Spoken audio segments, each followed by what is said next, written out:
This is the Dental Up Podcast, your daily source for insights from dentists and leaders in the industry. Brought to you by Keating Dental Lab, a full-service, award-winning dental lab that is here to add value to your dental practice. With high-quality restorations, friendly, reliable service, the best products and prices, come experience the Keating difference. Visit KeatingDentalLab.com for details. Good morning and welcome back to the Dental Up Podcast. I'm Bob Brandon, your host and general manager here at Keating Dental Lab. Happy Memorial Day, everyone. I hope you all had a good one and enjoyed the long weekend. But we really need to take a moment and reflect on what this day means. In my family, this is a day where we remember those men and women who served to protect us and who gave the ultimate sacrifice, their life, to ensure that we remain free. President Ronald Reagan said it best when laying a wreath at the tomb of the unknown soldier many years ago, and I quote, "It is, in a way, an odd thing to honor those who died in defense of our country, in defense of us, in wars far away. The imagination plays a trick. We see these soldiers in our mind as old and wise. We see them as something like the founding fathers, grave and gray-haired. Most of them were boys when they died, and they gave up two lives, the one they were living and the one they would have lived. When they died, they gave up the chance to be husbands and fathers and grandfathers. They gave up the chance to be revered old men. They gave up everything for our country, for us. All we can do is remember." So today, we have another father and son duo, and I've been incredibly impressed with both of their work. Everything from treatment planning, material selection, case workflow, everything. I was fortunate enough to have worked with the father many, many years ago, and our lab had the great honor of reconnecting with both doctors again recently. They are here to share the story of the evolution of their practice and how they serve the community of Abington, Pennsylvania. Please join me in welcoming to the Dental Up Podcast, Doctors Cary and Jonathan Limberakis. Good afternoon, Doctors Limberakis. Today we have another father and son duo. This is going to be very exciting. I'm a big fan of both of these gentlemen. I've known Dr. Limberakis Sr. Actually, I've worked on Dr. Limberakis Sr.'s cases for longer than you probably know, and we'll kind of work that in there. But gentlemen, thank you so much for joining us. Our pleasure. Thanks for having us. Excellent. How was your day? How did today go?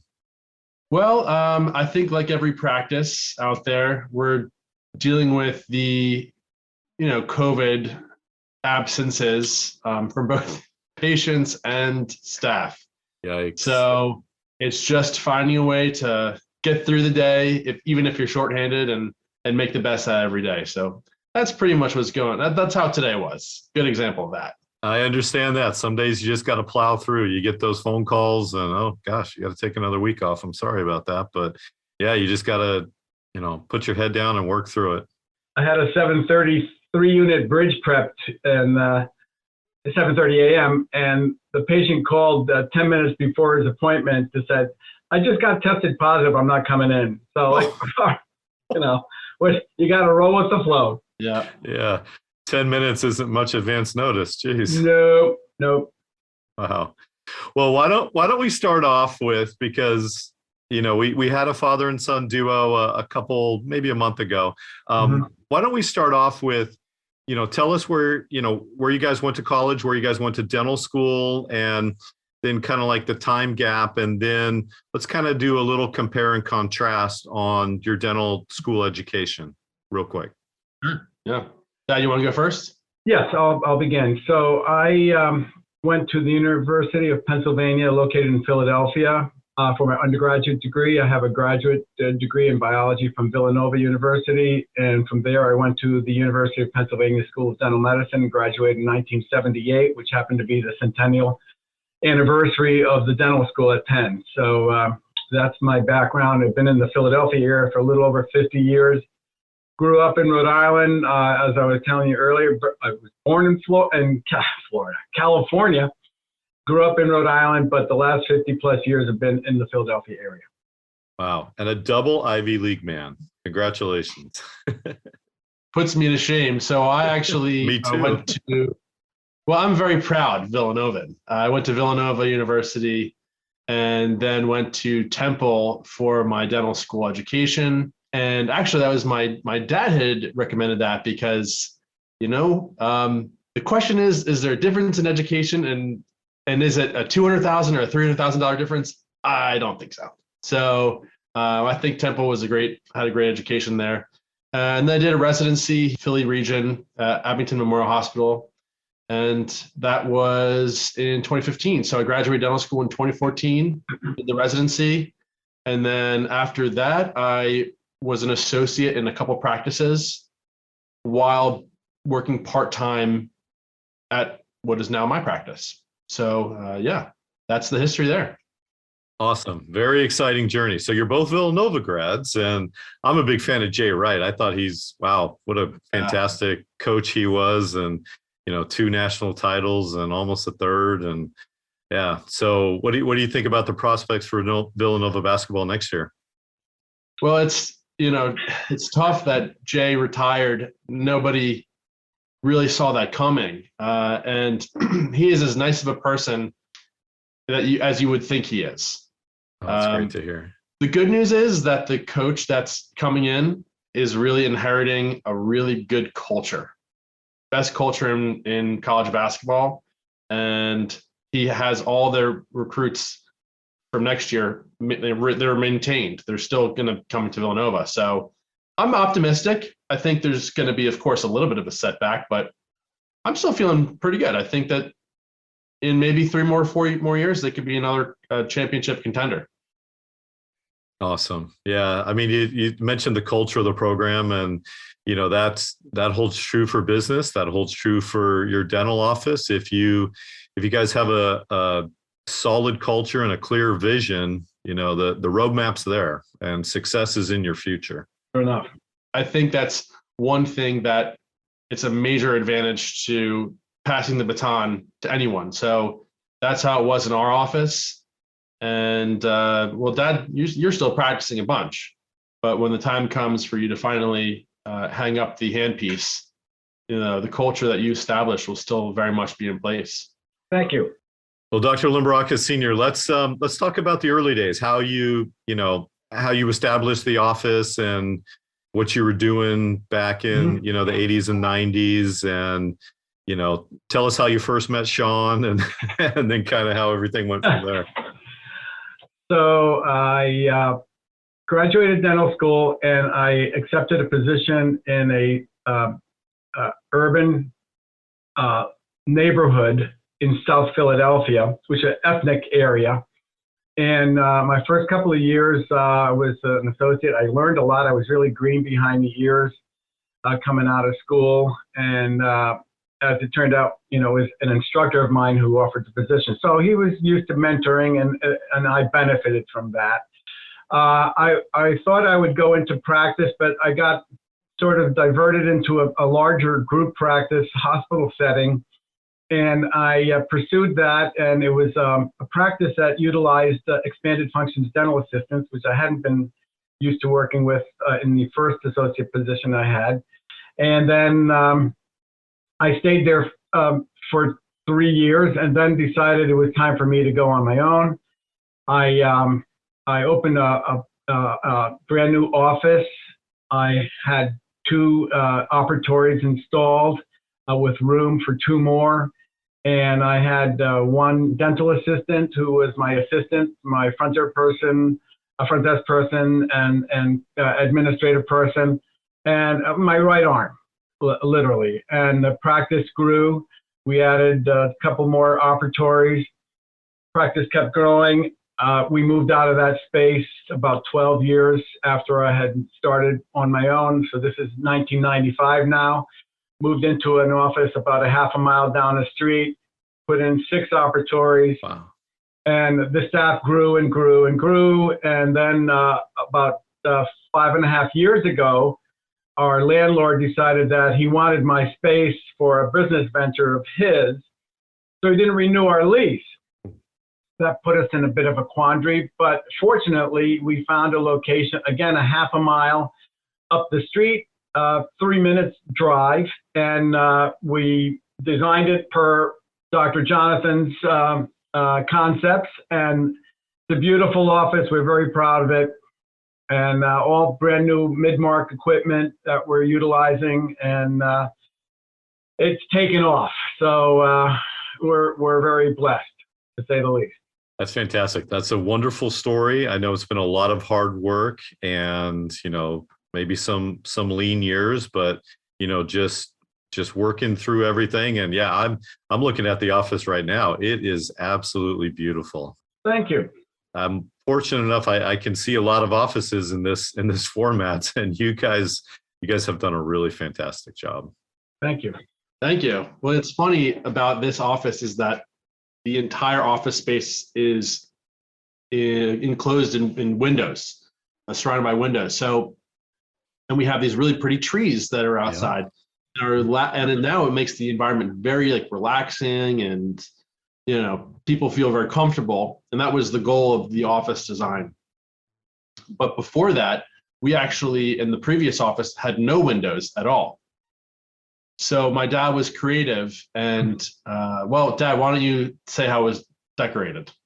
So my wife and I were flying to Memphis to attend a christening, and I saw that you could actually make a free telephone call. This is before cell phones, from the airplane to order something from the Marketplace magazine on the jet, and I saw a collection of Beatles posters, and I'm a huge Beatles fan. And so I decided that I was going to get on the phone from the airplane and order the Beatles posters. And when they arrived a few weeks later, my wife said, "Where do you think you're putting those?" I said, "Well, I'm going to frame them and I'm going to put them in the basement." "Oh, no, you're not." I said, "Okay, then I'll take them to my office."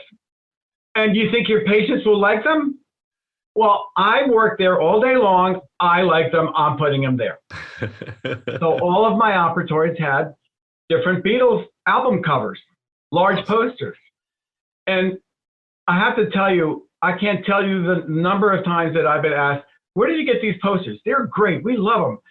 You must be the Beatles dentist." I said, "Well, I wish I were." But anyway, I did get a lot of compliments, and I had perhaps over 20 or so Beatles posters throughout the office. Again, I figured that was the next best thing to having windows.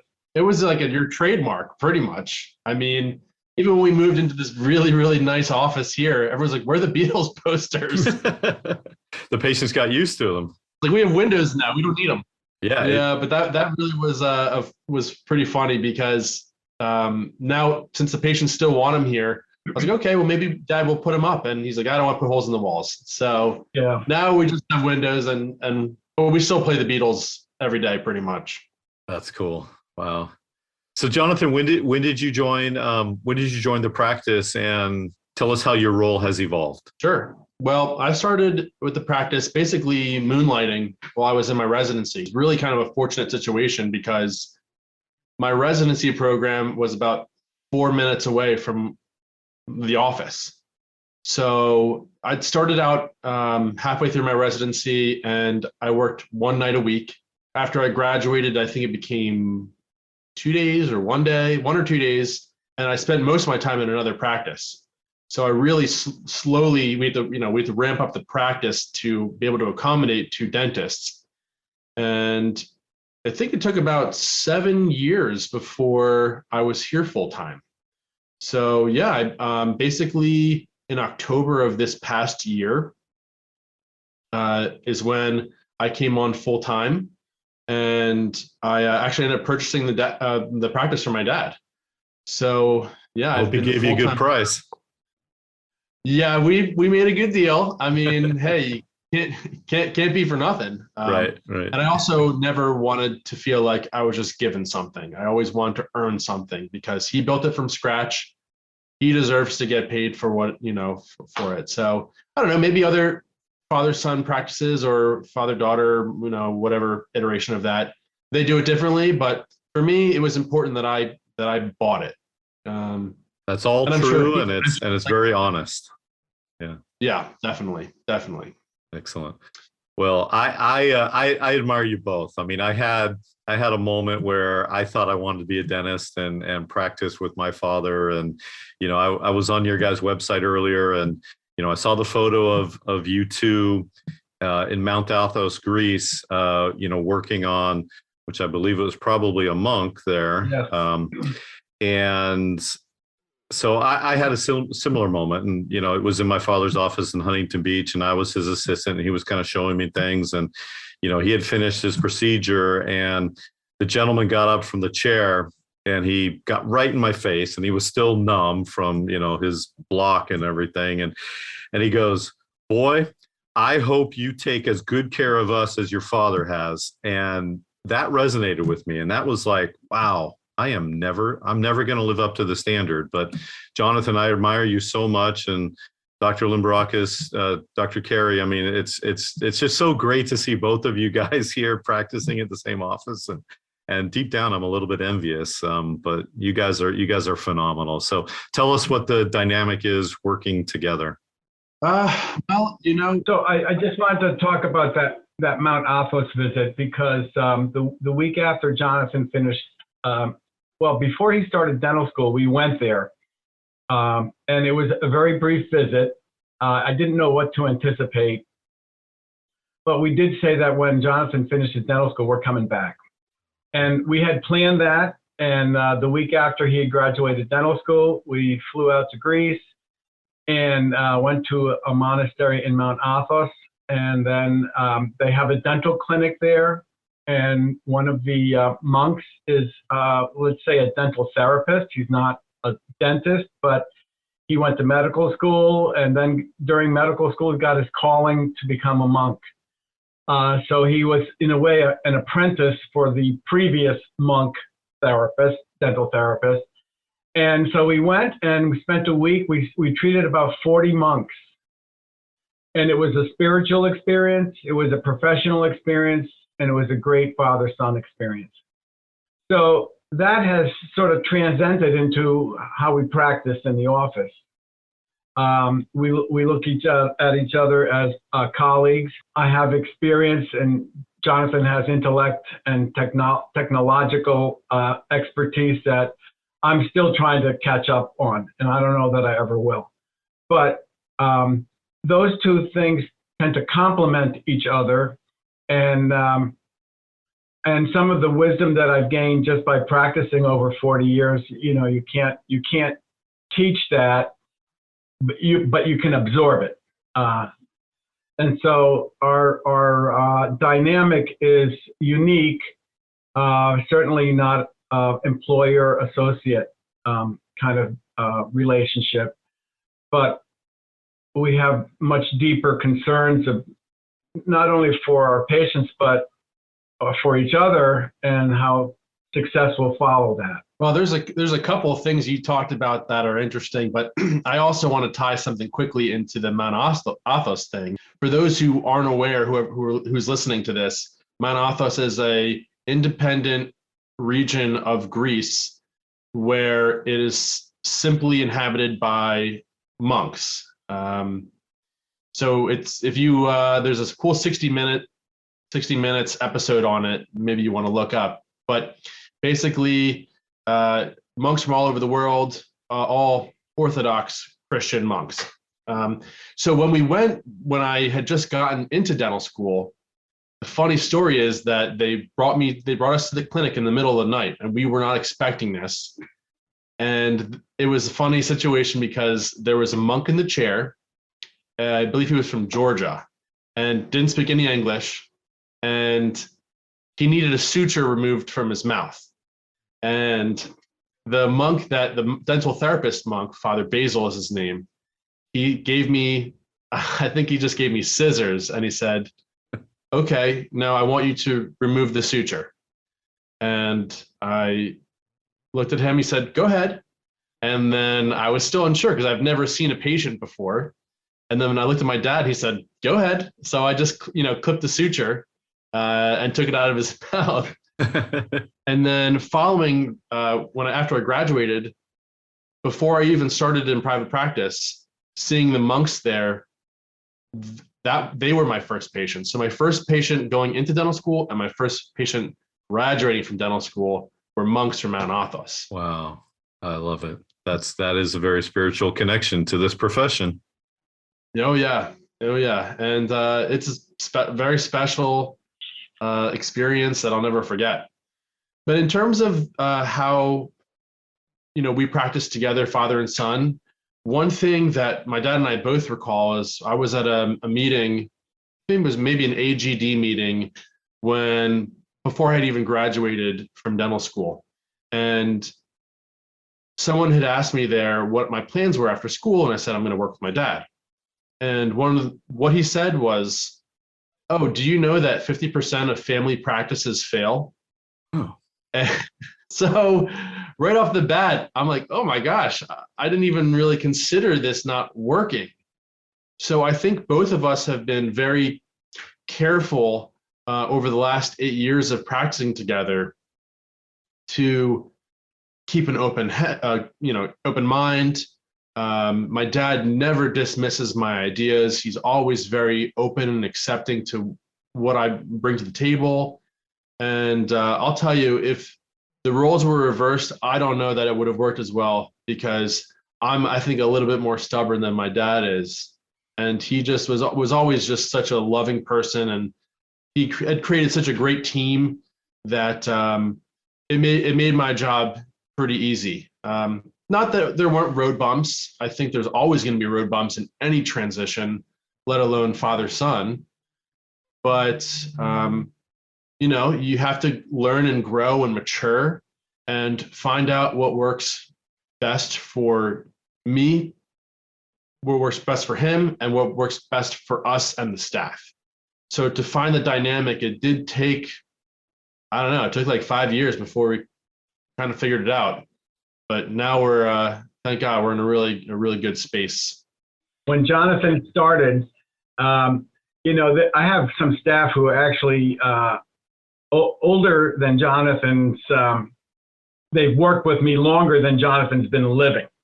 And so when little Jonathan came to the office as Dr. Jonathan, there was a little bit of a different approach to him.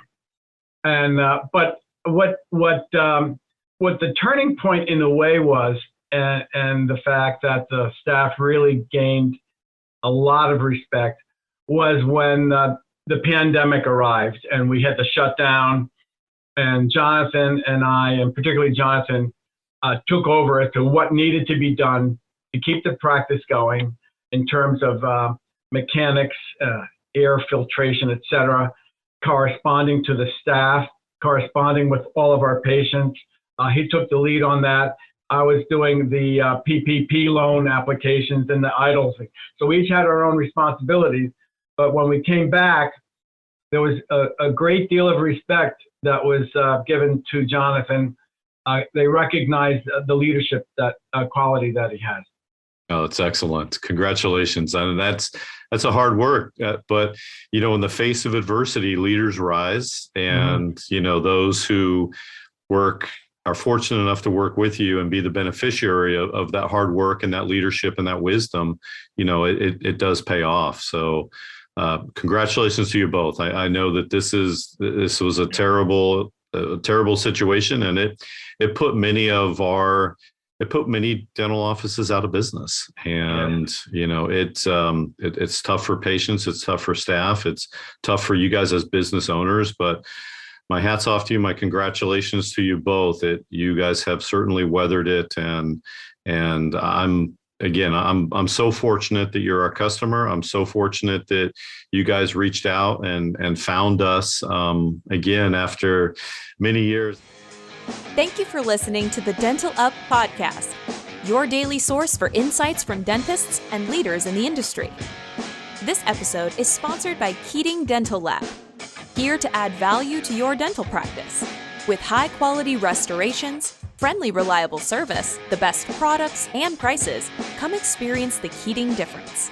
Visit KeatingDentalLab.com for details.